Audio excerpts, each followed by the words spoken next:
Hello friend, स्वागत है आपका इस यूट्यूब चैनल में। दोस्तों, आज की वीडियो आपके लिए बेहद ही इंपॉर्टेंट होने वाली है, क्योंकि दोस्तों आज मैं आपके लिए प्रीवियस ईयर का हिंदी का पेपर लेकर आया हूं, जो कि आपके टीजीटी और पीजीटी दोनों के लिए बेहद ही इंपॉर्टेंट है। अगर दोस्तों आप वाकई में तैयारी कर रहे हैं तो इस पेपर को पूरा दीजिएगा, जिससे कि ये पता चल सके कि आपके 125 में से कितने के सही आंसर दिए हैं। बाकी दोस्तों, अगर मैं आपको बता दूं कि आपकी जो एग्ज़ाम डेट है वो जल्दी ही घोषित की जाएगी, और अनुमान है कि आपका जो एग्ज़ाम है वो सितंबर और अक्टूबर में कराया जा सकता है। तो आइए दोस्तों, शुरू करते हैं आज का सबसे पहला सवाल। तो सबसे पहला क्वेश्चन है, राम वृक्ष बेनीपुरी द्वारा लिखित गेहूं और गुलाब में गुलाब किसका प्रतीक है? तो इसका आंसर हो जाएगा ऑप्शन नंबर बी। हमारा अगला क्वेश्चन है, जिस छंद के प्रथम तथा तृतीय चरण में 12-12 मात्राएं एवं द्वितीय तथा चतुर्थ चरण में 7-7 मात्राएं होती हैं, साथ ही सम चरणों के अंत में चरण होता है, वह छंद है? तो इसका आंसर हो जाएगा ऑप्शन नंबर बी। हमारा अगला क्वेश्चन है, हानुस नाटक की रचनाकार कौन है? तो दोस्तों इसका आंसर हो जाएगा option number C, Bhisham Sahni. बढ़ते हैं अपने अगले सवाल की तरफ। आदिकाल के लिए बीज वपन नामकरण किसने किया है? तो इसका आंसर हो जाएगा ऑप्शन नंबर सी, महावीर प्रसाद द्विवेदी। हमारा अगला क्वेश्चन है, संसद से सड़क तक के रचनाकार हैं? तो इसका आंसर हो जाएगा ऑप्शन नंबर बी, धूमिल। हमारा अगला क्वेश्चन है, सेवा बावनी के रचनाकार कौन हैं? तो इसका आंसर हो जाएगा ऑप्शन नंबर बी।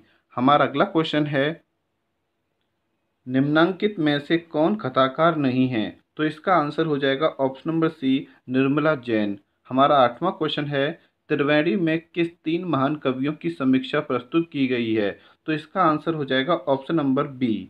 बढ़ते हैं अगले सवाल की तरफ। गद्य पद्य मिश्रित काव्य को कहते हैं? तो इसका आंसर हो जाएगा ऑप्शन नंबर सी, चंपू काव्य। हमारा 10वां क्वेश्चन है दोस्तों, राजा निर्वंशिया कहानी के लेखक हैं? तो इसका आंसर हो जाएगा कमलेश्वर। क्या आंसर हो जाएगा? कमलेश्वर। अगर दोस्तों आपको किसी भी क्वेश्चन का आंसर आता है तो आप उसे कमेंट बॉक्स में कमेंट करें, जिससे कि दोस्तों ये पता लग सके कि आप किस तरीके से क्वेश्चंस का आंसर दे रहे हैं और आपकी तैयारी कितनी पूर्ण हो चुकी है। बढ़ते हैं अपने अगले सवाल की तरफ। निर्वेद स्थायी भाव है? तो इसका आंसर हो जाएगा शांत रस का। हमारा अगला क्वेश्चन है, जो कि 12वां क्वेश्चन है, जगत शब्द के चतुर्थी एक वचन का रूप है? इसका आंसर हो जाएगा ऑप्शन नंबर ए। हमारा अगला क्वेश्चन है, कलई खुलना मुहावरे का सही अर्थ है? इसका आंसर हो जाएगा ऑप्शन नंबर बी, सच्चाई का पता लगना। हमारा 14वां क्वेश्चन है, जो कि दोस्तों बहुत ही अच्छा क्वेश्चन है, 9 2 11 होने का अर्थ है? इसका आंसर हो जाएगा भाग जाना। बढ़ते अपने 15वें क्वेश्चन की तरफ। गीतिका के रचनाकार का क्या नाम है? तो इसका आंसर हो जाएगा ऑप्शन नंबर सी, निराला। हमारा अगला क्वेश्चन है, निम्नलिखित में से किस कृति के लेखक नामवर सिंह है? तो इसका आंसर हो जाएगा ऑप्शन नंबर बी, दूसरी परंपरा की खोज। हमारा अगला क्वेश्चन है, यहाँ पर दोस्तों आपको एक पंक्ति दे रखी है और इस पंक्ति में आपसे काव्य दोष पूछा गया है। तो इसका दोस्तों आंसर हो जाएगा ऑप्शन नंबर ए। बढ़ते हैं अपने 18वें क्वेश्चन की तरफ। तुक्ष मनुष्य की मित्रता शीघ्र ही समाप्त हो सकती है, इस भाव को व्यक्त करने वाली लोक पंक्ति क्या है? तो इसका आंसर हो जाएगा ऑप्शन नंबर डी, ओछे के प्रीत भालू के भीत। हमारा अगला क्वेश्चन है दोस्तों, निशान निमंत्रण के रचनाकार हैं? तो इसका आंसर हो जाएगा option number B, Harivansh Rai Bachchan. Harivansh Rai Bachchan ने दोस्तों निशान निमंत्रण की रचना की थी। बढ़ते हैं अपने अगले क्वेश्चन की तरफ, जो कि आपका 20वां क्वेश्चन है, वयम रक्षाम है? यहाँ पर आपको बताना है कि ये वयम रक्षाम क्या है? तो इसका आंसर हो जाएगा ऑप्शन नंबर डी, उपन्यास। हमारा अगला क्वेश्चन है, प्रत्यक्ष का विलोम शब्द क्या होगा? तो इसका आंसर हो जाएगा परोक्ष। यहाँ पर दोस्तों आपको 22वें क्वेश्चन में एक पंक्ति दे रखी है और इसमें आपको ये बताना है कि इसमें कौन सा स्थायी भाव होगा। तो दोस्तों इसका आंसर हो जाएगा ऑप्शन नंबर बी, जुगुप्सा। बढ़ते हैं अपने अगले सवाल की तरफ। यहाँ पर दोस्तों आपको एक पंक्ति दे रखी है और इसमें बताना है कि कौन सा अलंकार होगा। तो इसका आंसर हो जाएगा श्लेष अलंकार होगा। बढ़ते हैं अपने अगले सवाल की तरफ। नाट्य शास्त्र के प्रणेता हैं? तो दोस्तों यहाँ पे आपसे क्या पूछा है कि नाट्य शास्त्र के प्रणेता कौन हैं? तो इसका आंसर हो जाएगा ऑप्शन नंबर बी, भरत मुनि। हमारा अगला क्वेश्चन है और यहाँ पर दोस्तों आपको एक नाम दे रखा है और ये पूछा है कि इसके लेखक कौन हैं। तो दोस्तों इसका आंसर हो जाएगा सदर मिश्र, मतलब आपका ऑप्शन नंबर डी क्या हो जाएगा, करेक्ट हो जाएगा। बढ़ते हैं अपने अगले क्वेश्चन की तरफ। इनमें से वर्तनी की दृष्टि से शुद्ध शब्द है, तो इसका आंसर हो जाएगा ऑप्शन नंबर बी, करेक्ट। अगर दोस्तों अगर किसी भी क्वेश्चन का आंसर गलत हो जाता है, ठीक है, या मैं आपको गलत बता देता हूं, तो आप उसे कमेंट बॉक्स में कमेंट कर सकते हैं और मैं उसको संशोधित कर दूंगा। बढ़ते हैं अपने अगले सवाल की तरफ, जो कि आपका 27वां क्वेश्चन है। यहाँ पर दोस्तों आपको एक पंक्ति दे रखी है और ये पूछा है कि ये किस विधा की रचना है। तो इसका आंसर हो जाएगा ऑप्शन नंबर सी, यात्रा साहित्य। हमारा अगला क्वेश्चन है, जो कि आपका 28वां क्वेश्चन है। निम्नलिखित में से कौन सा रेखा चित्र महादेवी वर्मा का नहीं है। तो इसका आंसर हो जाएगा ऑप्शन नंबर डी। बढ़ते हैं अपने अगले सवाल की तरफ। निम्नलिखित में से कौन सी रचना महाकाव्य नहीं है। तो इसका आंसर हो जाएगा ऑप्शन नंबर डी, पल्लव। जबकि दोस्तों ये आपकी तीनों क्या हैं, महाकाव्य हैं। हमारा अगला क्वेश्चन है, यहाँ पर दोस्तों आपको दो सूची दे रखी हैं और इनका आपको मिलान करना है। तो दोस्तों आपको इसका सही आंसर बताना है और मैं यहाँ पर आपको इसका आंसर बता देता हूँ कि आपका ऑप्शन नंबर बी जो होगा बिल्कुल करेक्ट हो जाएगा। बढ़ते हैं अपने अगले सवाल की तरफ। फूल नहीं रंग बोलते हैं कि रचनाकार कौन है। तो दोस्तों इसका आंसर हो जाएगा केदारनाथ अग्रवाल। बढ़ते हैं अपने अगले सवाल की तरफ। यहाँ पर दोस्तों आपको बताना है कि कौन सा युग्म सही नहीं है। ध्यान से दोस्तों इन सवालों को पढ़िएगा। कभी कभी हम इन सवालों में कंफ्यूज हो जाते हैं, हमसे पूछा जाता है कुछ और हम बताते कुछ हैं। तो इसमें आपसे क्या पूछा गया है कि कौन सा युग्म है जो कि सही नहीं है। तो इसका आंसर हो जाएगा ऑप्शन नंबर सी, आचार्य मम्मट मुक्तिवाद। ये जो आपका युग्म है बिल्कुल गलत है। बढ़ते हैं अपने अगले सवाल की तरफ। यहाँ पर दोस्तों आपको दो सूची दे रखी हैं और इसका आपको मिलान करना है। तो दोस्तों आप इसका मिलान कीजिएगा, मैं आपको इसका आंसर बता देता हूँ। इसका आंसर आ जाएगा ऑप्शन नंबर सी।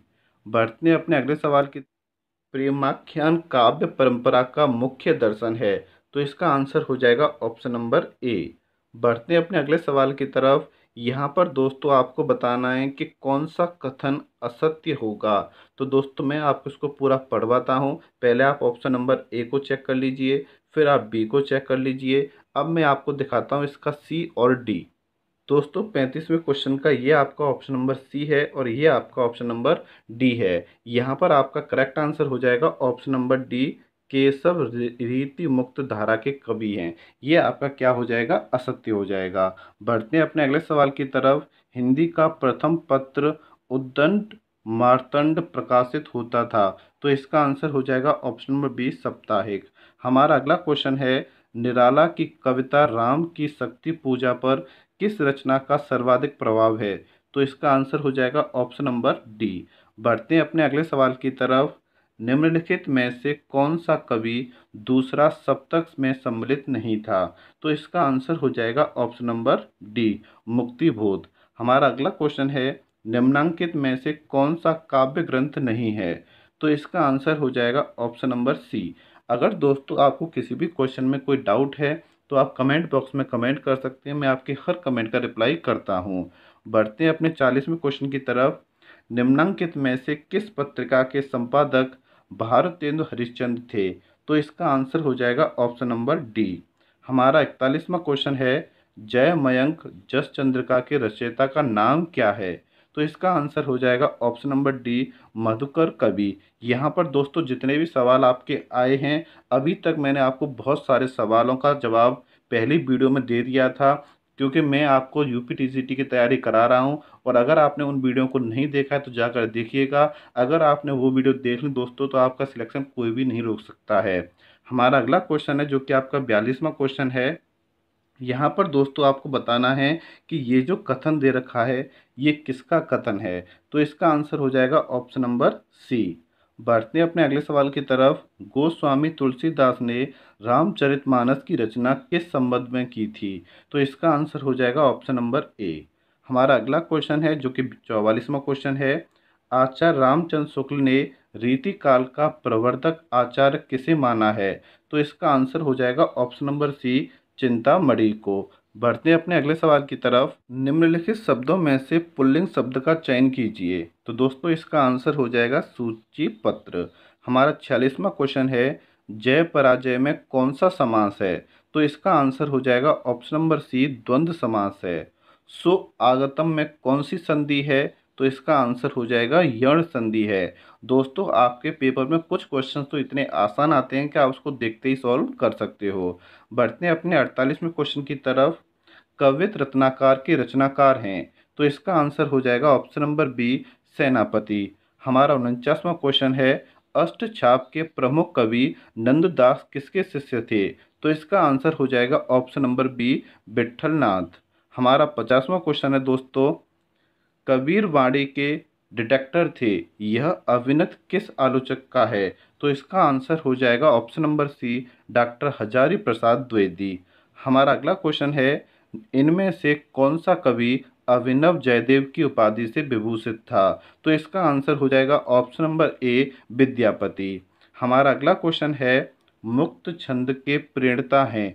तो इसका आंसर हो जाएगा ऑप्शन नंबर ए, निराला। अगले सवाल में दोस्तों आपको एक असत्य कथन बताना है और इसका आंसर आप कमेंट बॉक्स में कमेंट करेंगे। आप बताएंगे कि इन 4 ऑप्शन में से कौन सा ऑप्शन है जो कि असत्य है। बढ़ते हैं अपने अगले सवाल की तरफ। राम शब्द का तृतीय द्विवचन रूप क्या है? तो इसका आंसर हो जाएगा ऑप्शन नंबर ए। हमारा अगला क्वेश्चन है, महाकवि कालिदास किस अलंकार के लिए प्रसिद्ध हैं? तो आपका आंसर क्या हो जाएगा? उपमा के लिए प्रसिद्ध हैं। बढ़ते हैं अपने अगले सवाल की तरफ। सूरदास किस उपन्यास का पात्र है? तो इसका आंसर हो जाएगा ऑप्शन नंबर ए, रंगभूमि। हमारा अगला क्वेश्चन है और यहाँ पर दोस्तों आपको 2 सूची दे रखी हैं और इसका आपको मिलान करना है। बड़े ध्यान से दोस्तों आप इसका मिलान कीजिएगा और मैं आपको इसका आंसर बता देता हूँ। इसका करेक्ट आंसर हो जाएगा ऑप्शन नंबर बी। बढ़ते हैं अपने अगले सवाल की तरफ। निम्नलिखित में से सही शब्द छांटिएगा। यहाँ पर दोस्तों आपको 4 ऑप्शन दे रखे हैं और आपको चारों में से कोई भी एक सही शब्द आपको बताना है। तो इसका आंसर हो जाएगा ऑप्शन नंबर बी। हमारा अगला क्वेश्चन है जो कि आपका 59वां क्वेश्चन है, निम्नलिखित में से सही वाक्य चुनिए। तो यहाँ पर दोस्तों इसका आंसर हो जाएगा option number C, Shri Krishna के अनेक नाम हैं। हमारा अगला सवाल है, अंधे की लकड़ी के से तात्पर्य है? तो इसका आंसर हो जाएगा ऑप्शन नंबर डी, एक ही सहारा। हमारा अगला क्वेश्चन है, निम्नलिखित में से कौन सी लोकोक्ति है? तो इसका आंसर हो जाएगा ऑप्शन नंबर सी। अब बढ़ते हैं अपने अगले सवाल की तरफ। निम्नलिखित में से किस उपन्यास का कथानक भारत पाकिस्तान विभाजन पर आधारित नहीं है? तो इसका आंसर हो जाएगा ऑप्शन नंबर डी। हमारा अगला क्वेश्चन है जो कि आपका 63वां क्वेश्चन है, आचार्य रामचंद्र शुक्ल द्वारा लिखित 11 वर्ष का समय किस विद्या की रचना है? तो इसका आंसर हो जाएगा ऑप्शन नंबर एक, कहानी। यहाँ पर दोस्तों ये विद्या नहीं है, ये विधा आपसे पूछी गई है। बढ़ते हैं अपने अगले सवाल की तरफ। यशपाल की आत्मकथा है? तो इसका आंसर हो जाएगा ऑप्शन नंबर बी। जो कि आपका 65वां क्वेश्चन है, रीतकाल की विशेषताओं के संदर्भ में निम्नलिखित में से एक विशेषता गलत है, उस विशेषता का चयन कीजिए। तो दोस्तों इसका आंसर हो जाएगा ऑप्शन नंबर सी, रीतकाल में प्रकृति का आलम्बन रूप में वर्णन हुआ है। हमारा अगला क्वेश्चन है, सैयद इब्राहिम का कवि नाम है? तो इसका आंसर हो जाएगा ऑप्शन नंबर सी, रसखान। बढ़ते हैं अपने अगले सवाल की तरफ और यहाँ पर दोस्तों आपको एक पंक्ति दे रखी है और इसकी रचना किसने की थी ये आपको बताना है। तो इसका आंसर हो जाएगा ऑप्शन नंबर सी, घनानंद। बढ़ते हैं अपने अगले सवाल की तरफ जो कि आपका 68वां क्वेश्चन है, जूही की कली कविता को किस संपादन ने अपने पत्र में बिना प्रकाशित किए वापस कर दिया था? तो इसका आंसर हो जाएगा ऑप्शन नंबर सी, महावीर प्रसाद द्विवेदी। बढ़ते हैं अपने अगले सवाल की तरफ। चौथा सप्तम में संकलित कवयित्री हैं? तो इसका आंसर हो जाएगा ऑप्शन नंबर बी, सुमन राजे। हमारा अगला क्वेश्चन है, आचार्य मम्मट ने काव्य गुण माने हैं? तो इसका आंसर हो जाएगा ऑप्शन नंबर बी, 3 गुण माने हैं। बढ़ते हैं अपने अगले सवाल की तरफ। हिंदी भाषा के उद्भव और विकास का सही क्रम चुनिएगा। यहाँ पर दोस्तों आपको इस सवाल को मुझे कमेंट बॉक्स में कमेंट करना है। पहले मैंने आपको एक सवाल और दिया था और ये आपका दूसरा सवाल है जो कि आपको बताना है कि इसमें कौन सा आपका सही क्रम होगा। बढ़ते अपने अगले सवाल की तरफ। निम्नलिखित में से कौन सा शब्द तत्सम रूप है? तो इसका आंसर हो जाएगा ऑप्शन नंबर ए, अंधकार। हमारा अगला क्वेश्चन है, निम्नलिखित में से किस शब्द में उपसर्ग है? तो इसका आंसर हो जाएगा ऑप्शन नंबर बी, पराजय। हमारा अगला क्वेश्चन है, देवनागरी लिपि का विकास हुआ है। तो यहाँ पर दोस्तों आपसे पूछा है कि जो हमारी देवनागरी लिपि है उसका विकास किस भाषा में हुआ है या कहाँ से हुआ है? तो इसका आंसर हो जाएगा ऑप्शन नंबर डी, ब्राह्मी से। बढ़ते हैं अगले सवाल की तरफ। निम्नलिखित में से कौन सा शब्द कमल का पर्यायवाची नहीं है? तो इसका आंसर हो जाएगा ऑप्शन नंबर डी, अमेय। हमारा अगला क्वेश्चन है, आचार का विलोम शब्द है। तो इसका आंसर हो जाएगा ऑप्शन नंबर ए, अनाचार। हमारा अगला क्वेश्चन है, जिसकी आशा न की गई हो उसे क्या कहा जाता है? तो इसका आंसर हो जाएगा अप्रत्याशित। क्या कहा जाता है? अप्रत्याशित कहा जाता है। अगला क्वेश्चन है, जिस पर अनुग्रह किया गया हो वाक्यांश के लिए प्रयुक्त शब्द एक शब्द है। तो इसका आंसर हो जाएगा ऑप्शन नंबर बी, अनुग्रहित।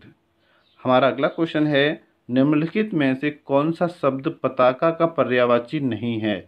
तो यहाँ पर दोस्तों आपसे पर्यायवाची, तत्सम और तद्भव, एक वाक्य, ये काफ़ी क्वेश्चंस पूछे गए हैं। तो हमारा अगला क्वेश्चन कौन सा है? 79 क्वेश्चन है, जिसमें आपको बताना है कि पताका का पर्यायवाची नहीं है। तो इसका आंसर हो जाएगा ऑप्शन नंबर डी। हमारा अगला क्वेश्चन है, मुझे चांद चाहिए उपन्यास के लेखक हैं। तो इसका आंसर हो जाएगा option number B, Surendra Verma. बढ़ते हैं अगले सवाल की तरफ। टोपी शुक्ला के लेखक हैं। तो इसका आंसर हो जाएगा option number B, Rahi Masoom रजा। हमारा अगला क्वेश्चन है जो कि 82वां क्वेश्चन है, अरुण यह मधुमेह देश हमारा गीत प्रसाद जी की किस कृति में है? तो इसका आंसर हो जाएगा ऑप्शन नंबर डी, चंद्रगुप्त। हमारा अगला क्वेश्चन है, निम्नांकित में से कौन सा शब्द सूर्य का पर्यायवाची नहीं है? तो इसका आंसर हो जाएगा ऑप्शन नंबर सी, अमेय। हमारा 84वां क्वेश्चन है, अवलो नसानी अवन नसहो पद के रचयिता हैं। तो इसका आंसर हो जाएगा ऑप्शन नंबर सी, तुलसीदास। क्या आंसर हो जाएगा? तुलसीदास। बढ़ते हैं अपने अगले सवाल की तरफ जो कि आपका 85वां क्वेश्चन है, करुण के रस राजत्व की प्रतिष्ठापना किस ग्रंथ द्वारा की गई है? तो इसका आंसर हो जाएगा ऑप्शन नंबर बी। बढ़ते हैं अपने अगले सवाल की तरफ। यहाँ पर दोस्तों आपको एक पंक्ति दे रखी है और आपको बताना है कि ये किसका अभिमत है। तो यहाँ पर दोस्तों इसका आंसर हो जाएगा ऑप्शन नंबर सी, आचार्य भामा का। हमारा अगला क्वेश्चन है, अभिज्ञ शब्द का विलोम शब्द है। तो इसका आंसर हो जाएगा अनभिज्ञ। बढ़ते हैं अगले सवाल की तरफ। द्विज शब्द का अर्थ है। तो इसका आंसर हो जाएगा ऑप्शन नंबर डी, इनमें से कोई नहीं।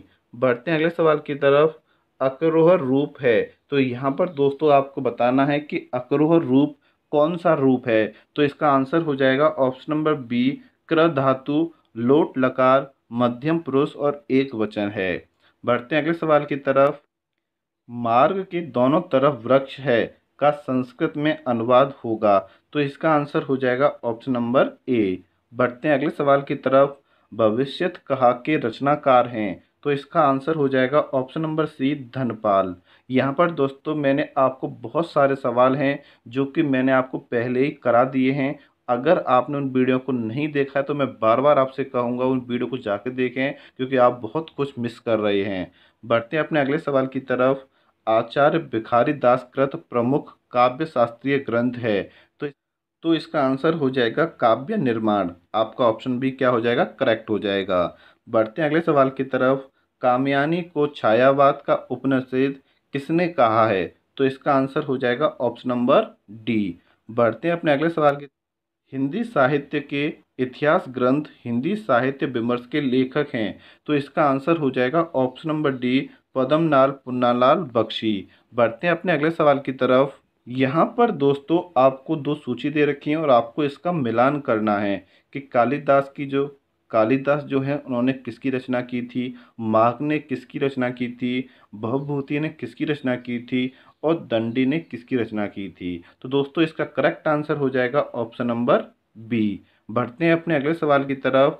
उज्ज्वल शब्द का सही संधि विच्छेद चुनिए। तो इसका आंसर हो जाएगा ऑप्शन नंबर सी। बढ़ते हैं अपने अगले सवाल की तरफ। पंचवटी शब्द में प्रयुक्त समास का नाम बताइए। तो इसका आंसर हो जाएगा द्विग समास। ऑप्शन नंबर ए आपका करेक्ट हो जाएगा। बढ़ते हैं अगले सवाल की तरफ। यहाँ पर दोस्तों आपको दो सूची दे रखी हैं और इसका आपको मिलान करना है। तो यहाँ पर दोस्तों मैं आपसे गुजारिश करूँगा कि आप इसका आंसर भी कमेंट बॉक्स में कमेंट करें। बढ़ते हैं अपने अगले सवाल की तरफ, जो कि आपका 99वां क्वेश्चन है और काफ़ी इम्पोर्टेंट क्वेश्चन है। कलकत्ता में स्थापित फोर्ट विलियम कॉलेज के संस्थापक थे। तो दोस्तों इसका आंसर हो जाएगा ऑप्शन नंबर ए। ध्यान रखना दोस्तों, बहुत ही इंपॉर्टेंट क्वेश्चन है और इसको मैंने काफ़ी एक्सप्लेन भी पहले किया था। बढ़ते हैं अपने अगले सवाल की तरफ। किशोरी लाल गोस्वामी द्वारा कृत इंदुमती नामक कहानी सर्वप्रथम कब और कहाँ प्रकाशित हुई थी? तो इसका आंसर हो जाएगा ऑप्शन नंबर ए। बढ़ते हैं अपने अगले सवाल की तरफ, जो कि बहुत ही ज़्यादा इंपॉर्टेंट क्वेश्चन है। भारवी द्वारा रचित कीर्ताजुनियम का प्रधान रस है। तो इसका आंसर हो जाएगा ऑप्शन नंबर ए, वीर रस। बढ़ते हैं अगले सवाल की तरफ। श्री हर्ष द्वारा रचित नैष धीय चरित में किस रीति की प्रधानता है? तो इसका आंसर हो जाएगा ऑप्शन नंबर बी। बढ़ते हैं अगले सवाल की तरफ। यहाँ पर दोस्तों आपको बताना है कि भ्रातृहत्या में कौन सा महाकाव्य नहीं आता है? तो इसका आंसर हो जाएगा ऑप्शन नंबर डी, रघुवंशम। अगला क्वेश्चन है, मति शब्द के षष्ठी एकवचन का रूप है। तो इसका आंसर हो जाएगा ऑप्शन नंबर बी। ध्यान रखिएगा, इसका ऑप्शन नंबर बी क्या हो जाएगा? करेक्ट हो जाएगा। बढ़ते हैं अगले सवाल की तरफ। अवधि किस उपभाषा वर्ग की बोली है? तो इसका आंसर हो जाएगा ऑप्शन नंबर बी, पूर्वी भाषा। हमारा अगला क्वेश्चन है, निम्नलिखित में से कौन वीरगाथा काल की रचना नहीं है? तो इसका आंसर हो जाएगा ऑप्शन नंबर डी, भक्तमाल। हमारा अगला क्वेश्चन है, जो कि आपका 107वां क्वेश्चन है। कृष्ण काव्य धारा के प्रवर्तक हैं। तो इसका आंसर हो जाएगा स्वामी वल्लभाचार्य। हमारा अगला क्वेश्चन है, तार सप्तम का प्रकाशन वर्ष है। तो इसका आंसर हो जाएगा ऑप्शन नंबर बी, 1943 ईस्वी। बढ़ते हैं अगले सवाल की तरफ। अज्ञेय की रचना है। तो इसका आंसर हो जाएगा ऑप्शन नंबर बी, हरिघास पर छड़वर। बढ़ते हैं अगले सवाल की तरफ। अयोध्या सिंह उपाध्याय हरिओद द्वारा लिखित काव्य ग्रंथ है। तो इसका आंसर हो जाएगा ऑप्शन नंबर सी, चोखे चोपदे। हमारा अगला क्वेश्चन है, जो कि 111वां क्वेश्चन है। नई कहानी पत्रिका का संपादन कौन था? तो इसका आंसर हो जाएगा दोस्तों ऑप्शन नंबर डी, भैरव प्रसाद गुप्त। हमारा अगला क्वेश्चन है, रामचरितमानस में कुल कितने कांड हैं? तो इसका आंसर हो जाएगा ऑप्शन नंबर सी, 7 कांड हैं दोस्तों। साथ में दोस्तों आप इनके नाम भी याद रख सकते हैं, पेपर में पूछे जाते हैं। हमारा अगला क्वेश्चन है, नारी तुम केवल श्रद्धा हो विश्वास जगत नग पग तल में, ये किस रचनाकार की पंक्ति हैं? तो इसका आंसर हो जाएगा जयशंकर प्रसाद। हमारा अगला क्वेश्चन है, और यहाँ पर दोस्तों ये बहुत ही लंबा चौड़ा नाम आपको दे रखा है और ये पूछा है कि इसका प्रतिपादन किसने किया था? तो इसका आंसर हो जाएगा ऑप्शन नंबर बी, भरत मुनि ने। बढ़ते हैं अपने अगले सवाल की तरफ, जो कि आपका 115वां क्वेश्चन है। कुवल यानंद के रचयिता हैं। तो इसका आंसर हो जाएगा option number D, Appayya Dikshit. बढ़ते हैं अगले सवाल की तरफ, और यहाँ पर दोस्तों आपको एक पंक्ति दे रखी है और इसमें पूछा है कि कौन सा अलंकार होगा? तो इसका करेक्ट आंसर हो जाएगा ऑप्शन नंबर सी। बढ़ते हैं अगले सवाल की तरफ। धूमिल को किस काव्य कृति पर साहित्य अकादमी पुरस्कार मिला था? तो दोस्तों इसका आंसर हो जाएगा option number B, Sudama Pandey का प्रजातंत्र। आज दोस्तों वीडियो में थोड़ी क्वालिटी कम रह गई है, लेकिन अगली जैसी वीडियो आएगी उसमें आपकी क्वालिटी काफ़ी अच्छी रहेगी। बढ़ते हैं अगले सवाल की तरफ, जो कि आपका 118वां क्वेश्चन है। निठल्ले की डायरी नामक हास्य व्यंग्य निबंध संग्रह के लेखक हैं। तो इसका आंसर हो जाएगा option number D, Harishankar Parsai. बढ़ते हैं 119वें क्वेश्चन की तरफ। निम्नलिखित में से कौन सा नाटक जयशंकर प्रसाद द्वारा लिखित नहीं है? तो इसका आंसर हो जाएगा ऑप्शन नंबर सी, करबला। बढ़ते हैं अगले सवाल की तरफ। प्रगतिशील लेखक संघ के प्रथम अधिवेशन की अध्यक्षता किसने की थी? तो इसका आंसर हो जाएगा ऑप्शन नंबर ए, प्रेमचंद ने की थी। हमारा अगला क्वेश्चन है, जो कि दोस्तों आपका 121वां क्वेश्चन है। छायावाद शब्द का सर्वप्रथम प्रयोग किस आलोचक ने किया था? तो यहाँ पर दोस्तों आपको दो चार ऑप्शन दे रखे हैं, लेकिन मैंने यहाँ पे सिर्फ इसको दो ऑप्शन में ही लिखा है। दो ऑप्शन अपने अगले पेज में मिल जाएंगे आपको। तो इसका करेक्ट आंसर क्या हो जाएगा? मुकुटधर पांडे। बढ़ते हैं अगले सवाल की तरफ। यहाँ पर दोस्तों आपको एक पंक्ति दे रखी है और आपसे पूछा है कि ये किसकी रचना है? तो दोस्तों इसका आंसर हो जाएगा ऑप्शन नंबर डी, तुलसीदास। बढ़ते हैं अगले सवाल की तरफ।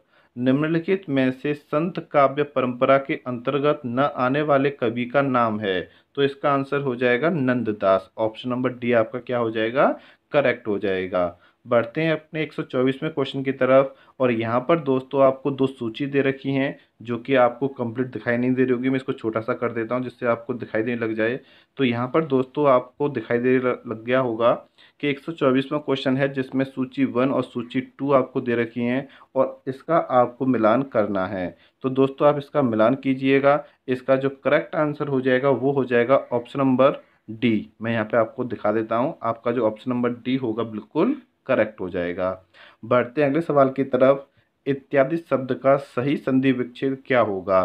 तो दोस्तों इसका आंसर हो जाएगा ऑप्शन नंबर ए, इति प्लस आदि। अगर दोस्तों आप इसका सॉल्यूशन चाहते हो तो मैं आपको सॉल्यूशन भी अपलोड कर दूंगा।